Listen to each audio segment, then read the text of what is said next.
मित्रों, नमस्कार। मित्रों, हालात जैसे भी हों, मेरा आपसे विनम्र आग्रह है, आपको हिदायतें बहुत सारी सरकारों की ओर से भी और निजी रूप में एनजीओ की रूप से विशेषज्ञों की तरफ से दी गई हैं और उनके मुताबिक आप लोग बर्ताव भी कर रहे हैं, लेकिन साथ-साथ ज़रूरी ये है कि ज़िंदगी इतनी उबाऊ ना हो जाए कि हम लोग हथियार डाल दें।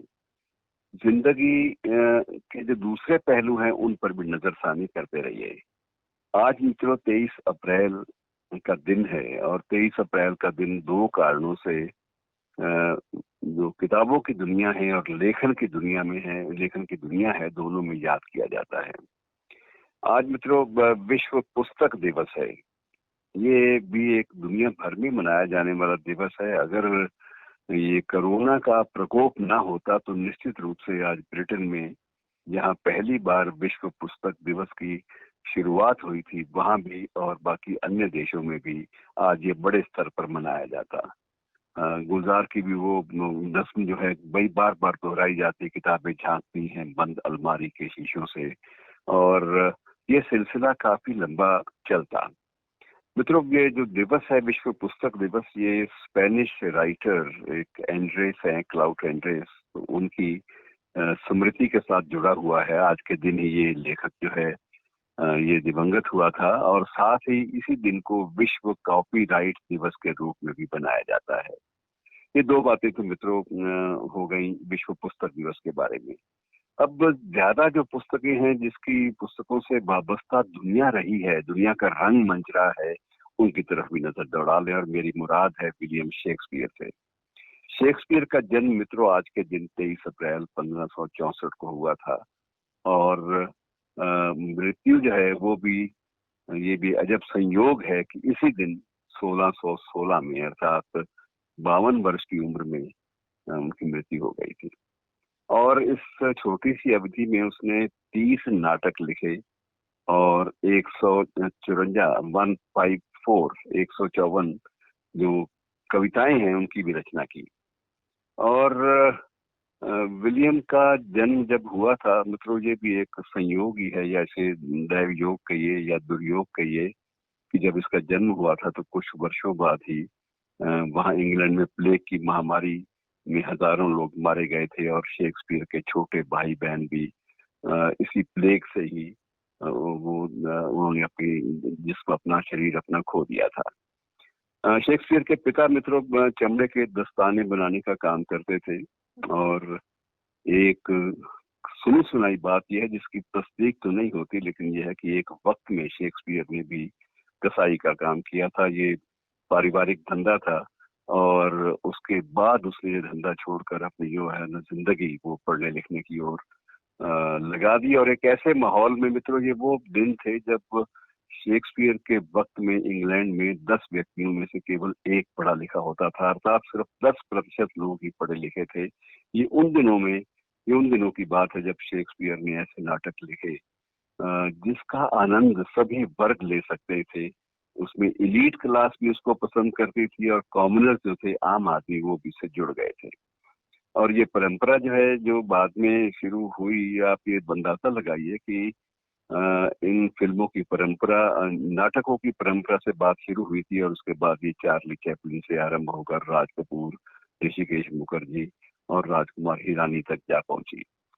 आज इस विषय में कुछ सामग्री अखबारों में छपी भी है, लेकिन उसमें से कुछ एक मुख्य जो बिंदु है वो मैं आपसे जरूर साझा करना चाहूंगा। शेक्सपियर की उम्र 18 वर्ष की थी जब उन्होंने एक अपने से 8 वर्ष बड़ी एनी हैथवे से विवाह कर लिया था। और ये भी विवादास्पद है कि ये हैथवे वही स्त्री थी जिससे शेक्सपियर को प्रेम था। प्रेम की कहानियां जो हैं वो प्रचलित थी। और मित्रों, शेक्सपियर के बारे में बहुत सारी किंवदंतियां भी हैं, बहुत सारी रहस्यपूर्ण घटनाएं जो हैं, विवाद जो हैं, वो भी उनके नाम से जुड़े हुए हैं। और एक तो ये भी विवाद है कि शेक्सपियर वास्तविक रूप में कोई लेखक था भी या नहीं, या जो कुछ भी लिखा गया वो एक घोस्ट राइटर द्वारा लिखा गया और उसने अपना नाम शेक्सपियर रख लिया था। बहरहाल ये चीजें इतिहास की कसौटी पर और स्वीकार्यता की कसौटी पर पूरी नहीं उतरती और इसे कोई स्वीकार करने को तैयार नहीं है। और शेक्सपियर के नाम से, उसके रंगमंच से लोग इस कदर जुड़ गए थे कि मित्रों, एक समय आया जब उसका जो थिएटर था जहां शेक्सपियर ने अपने नाटक प्रस्तुत किए थे, वो उसको आग लग गई और वो जल गया। लेकिन उसके बाद वहां की सरकार ने और वहां के लोगों ने, वहां के प्रकाशकों ने मिलकर उसका पहले से भी बेहतर निर्माण करवाया, पुनर्निर्माण करवाया, और उसमें जो पुराना जो उसका अतीत था, जो विरासत थी, उसको भी संभाल कर रखने की कोशिश की ताकि मूल जो स्वरूप है वो भी जिंदा रहे, और जो उसमें संशोधन हुए हैं, जो उसका नया स्वरूप है वो भी सामने आए। मित्रों, और उसके बाद भी इस नाटककार के बहुत सारे नाटक जो थे, वो उनसे हिंदी हमारा सिनेमा भी अछूता नहीं रहा।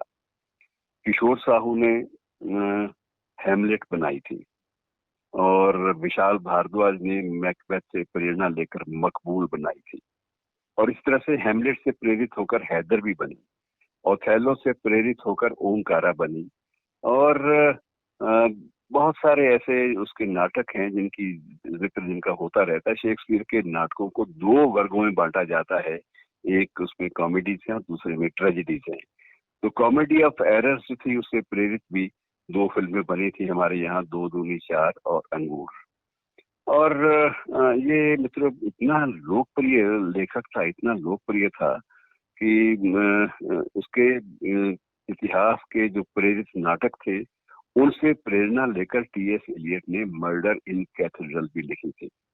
और बहुत सारी चीजें और भी सामने आती हैं, और अब भी वहां पर रंगमंच जो है वो शेक्सपियर को समर्पित है, और लगभग वहां पर साप्ताहिक रूप में, और कुछ स्थानों पर सप्ताह में 2 बार, और कुछ एक स्थानों पर दैनिक रूप में भी नाटकों का मंचन होता है, कभी शेक्सपियर और कभी उसके समकालीनों के नाटकों का।